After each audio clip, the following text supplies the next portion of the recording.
The door creaked open slowly, and you froze in your chair, knowing those heavy footsteps meant only one thing: Dad had found out. The room was quiet except for the ticking of the old wall clock, each second dragging longer than the last. You felt your chest tighten, your palms sweaty as you tried to think of some excuse, some quick explanation that might soften the storm that was about to fall on you. But then his voice filled the room, low and firm, a voice that never needed to shout to be terrifying. "So, you really thought I wouldn't notice? You thought you could get away with this?" His tone cut through the silence like a blade. He pulled a chair across the wooden floor, the scraping sound echoing like thunder in the stillness of the night. "Sit down, right here, and don't you dare look away from me." You obeyed, hesitating only for a moment before sliding into the chair opposite him. His eyes locked onto yours, sharp and unwavering, and you felt small, trapped. Like a child who had been caught red-handed, he leaned forward, elbows on his knees, hands clasped tightly together as if trying to contain his anger. I warned you the last time. Do you remember what I said? Actions have consequences. But you didn't listen. You thought you were clever, didn't you? Thought you could lie your way through this. Well, tonight, you're going to find out exactly how wrong you were. You swallowed hard, throat dry, but no words came out. Your mind scrambled, searching for anything that might calm him, but every excuse you thought of collapsed under the weight of his gaze. He leaned back, shaking his head slowly. Don't even try. Don't insult my intelligence with excuses. I don't want to hear what you think you had to do, or why you thought it was harmless. This isn't about explanations. This is about choices. And you made the wrong one. His words echoed, filling the room with a suffocating heaviness. The silence after each sentence was louder than anything you'd ever heard. You shifted nervously in your chair, the old wood creaking beneath you, and he noticed. Nervous now, aren't you? He asked, his tone sharp but quiet, like the calm before a storm. You weren't nervous when you decided to do it. You weren't nervous when you thought you could deceive me. But now, when the truth is laid bare, suddenly the weight of it all is pressing down on you. He leaned closer, his voice dropping to a near whisper. Good. You should feel nervous. You should feel the weight of your choices. That's the only way you'll learn. The clock ticked louder, almost mocking, and you wished it would just stop. That time itself would pause and give you a chance to breathe. But Dad didn't give you that chance. He stood suddenly, the chair legs scraping harshly against the floor, and began pacing slowly in front of you, each step deliberate. Do you think this house runs on lies? Do you think you can just do as you please, with no regard for rules, no respect for me, for this family?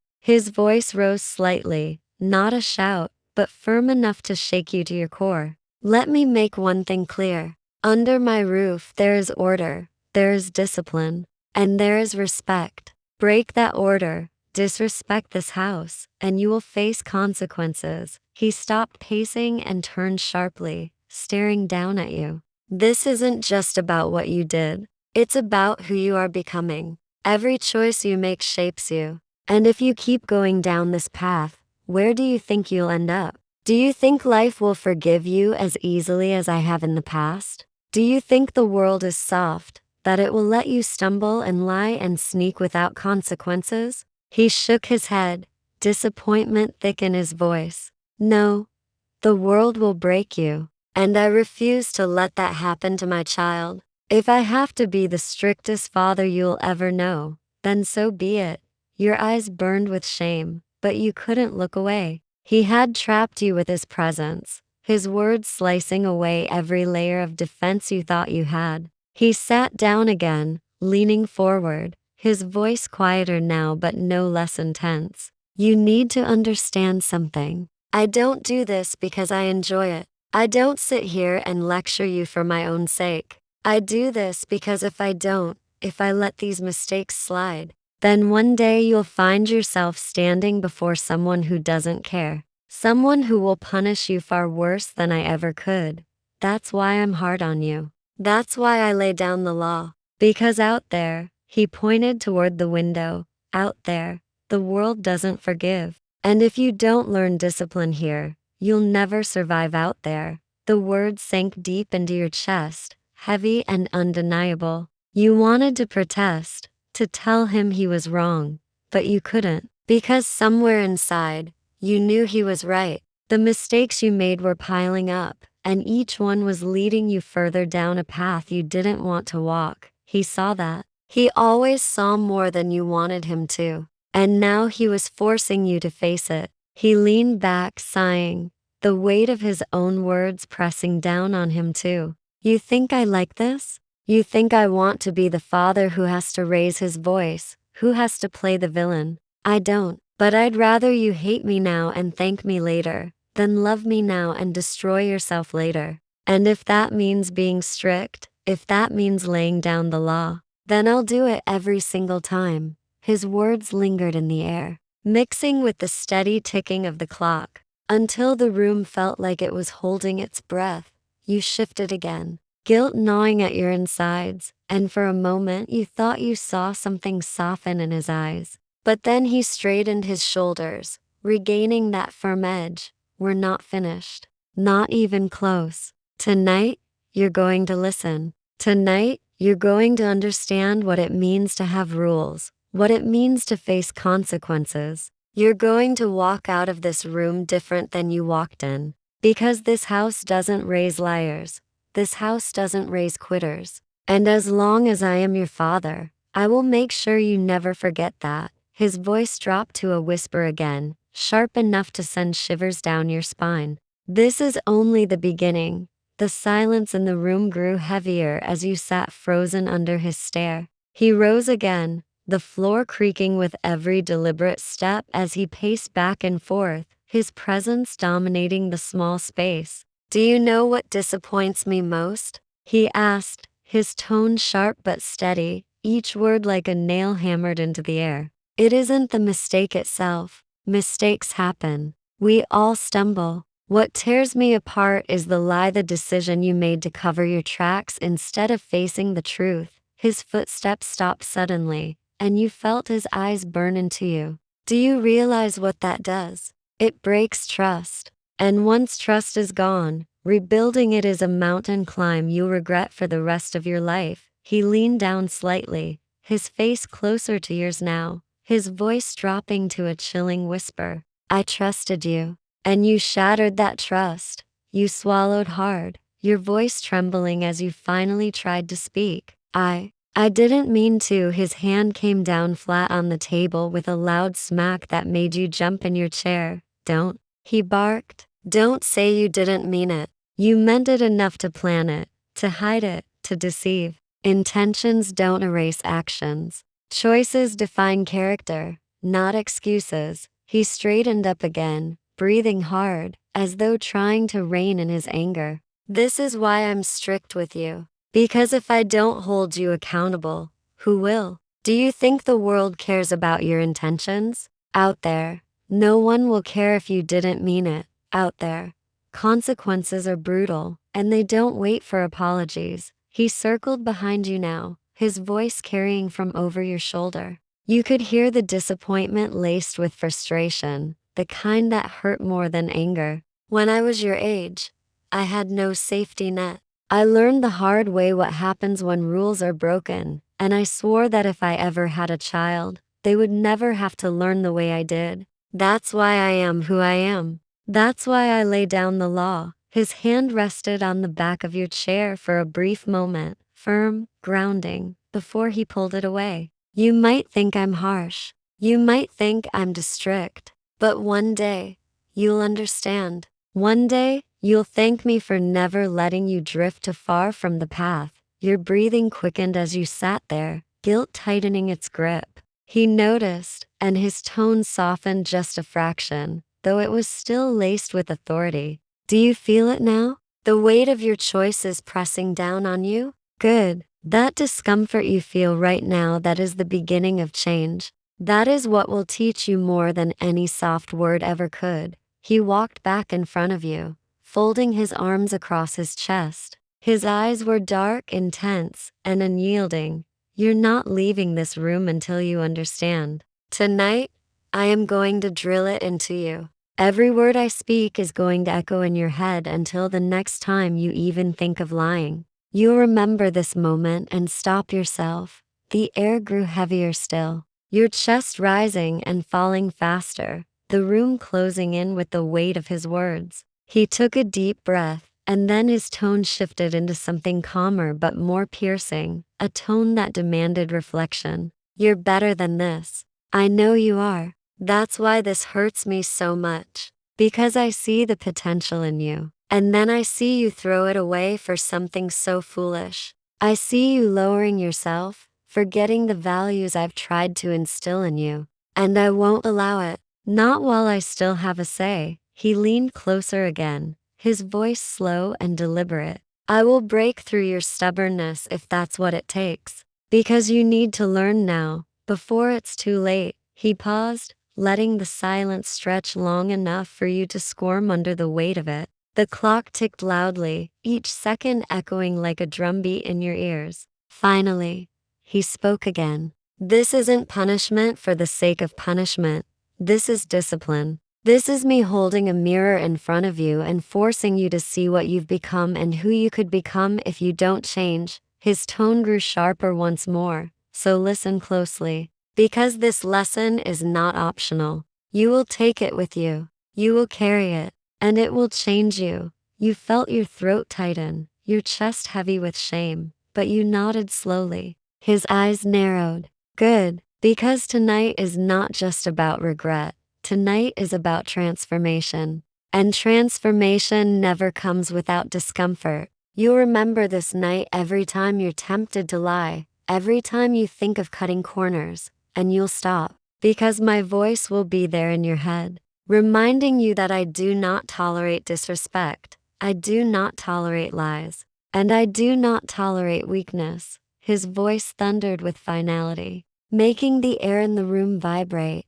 You lowered your eyes, ashamed, but his voice rose one last time, pulling you back up. Look at me when I'm speaking to you. Your gaze met his, and though stern, there was a glint of something else, love buried beneath the iron mask of discipline. He held your stare for what felt like forever before nodding once. That's better.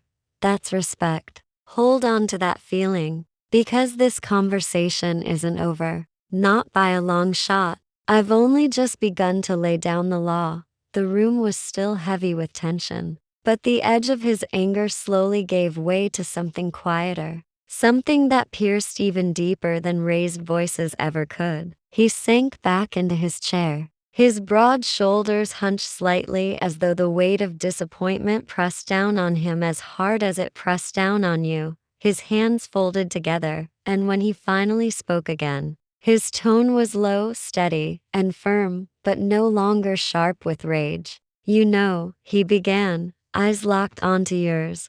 I wasn't raised gently. No one cared whether I learned my lesson. The world was cold, merciless, and I had to figure out everything the hard way. Every mistake I made, I paid for it 10 times over. And I swore on everything I had that if I ever became a father, I wouldn't let my child walk blind into the same fire. He shook his head slowly, the faintest trace of pain in his voice. That's why I come down hard on you. That's why I don't let these things slide. Because if I don't break the pattern now, life will do it later. And life is far crueler than I could ever be. You felt a lump rising in your throat, shame and guilt mixing with something heavier. The realization that beneath his strictness was a fierce kind of love, one that refused to let you drift into ruin. He leaned forward, elbows resting on his knees, his voice quieter now, but somehow more intense. I see so much in you. I see potential, strength, brilliance, even. But every time you choose the easy path, every time you cover your mistakes with lies instead of facing them head on, you bury that potential under weakness, and I will not watch you destroy yourself. I'd rather you hate me for being strict than lose you to the world's cruelty. The words stung, not because they were harsh, but because they were true. You shifted in your chair, tears burning at the edges of your eyes, though you fought to hold them back. He noticed, and his gaze softened ever so slightly. Do you think this is easy for me? Do you think I enjoy sitting here, tearing into you? No, it hurts me too. But a father's job isn't to be your friend. It's to prepare you, to shape you into someone who can stand tall, someone who doesn't crumble under the weight of the world. If I have to be the villain in your story for a while, so be it. Because one day, you'll see that I was the only one willing to hold you to the standard you were meant to reach. The clock ticked again, steady and unrelenting, and for the first time since he had entered the room, you felt your defenses give way completely. The silence between you wasn't hostile anymore, it was heavy with truth. With a lesson sinking deep into your bones, you lowered your head and whispered, barely audible, I'm sorry. The words cracked as they left your lips, but they carried the weight of sincerity. He exhaled slowly, the sound heavy but relieved, and for a moment his posture softened. That's a start, he said quietly, but don't think words alone fix this. Apologies are cheap if they aren't followed by change. What matters now is what you do next. Whether you take this lesson and carry it with you, or whether you let it fade the moment you walk out of this room. He leaned closer, his voice soft but powerful, each syllable deliberate. This moment right here, this weight you feel in your chest, this discomfort that makes you want to crawl out of your own skin, that is where growth begins. Don't run from it. Don't push it down. Let it burn. Let it shape you. Let it remind you that lying, sneaking, and disrespecting yourself or this family only leads to more pain. If you can face that truth, if you can carry it, then tonight won't just be a punishment. Tonight will be the night you turned a corner. Your eyes finally met his, and for the first time, you saw not just sternness, but something fiercer than anger, love. Raw and unyielding, hidden beneath the steel of discipline. He held your gaze, letting the silence stretch until it was almost unbearable, before finally speaking again. You're my child, my blood, my responsibility, and I will never stop fighting for you, even if that means fighting against you. I will not watch you fall. I will not stand by while you learn the hard way. I will step in every time, as many times as it takes, until you understand. His hand pressed firmly against the table, steady and grounding. And one day, when you're older, when you face your own storms, you'll hear my voice in the back of your mind, and it will guide you, not because you wanted it, but because you needed it. The weight of his words settled over you like a cloak, heavy but strangely comforting. You nodded slowly, finally understanding what lay beneath the strictness, beneath the stern lectures and sharp commands. It wasn't cruelty. It was love in its rawest form, the kind of love that refuses to let you drift into destruction. He studied you for a long moment, then nodded once, decisive. Good. That's enough for tonight. But don't think this is over. The lesson continues tomorrow, and the day after, and the day after that, until discipline is not something I have to enforce, but something you live by. That's when I'll know you've truly learned. He stood, pushing the chair back slowly, the sound echoing like the closing of a chapter. Go, he said firmly but not unkindly. Go and think about what I've said. Let it sink into you. Because this is what it means when I say I'm laying down the law.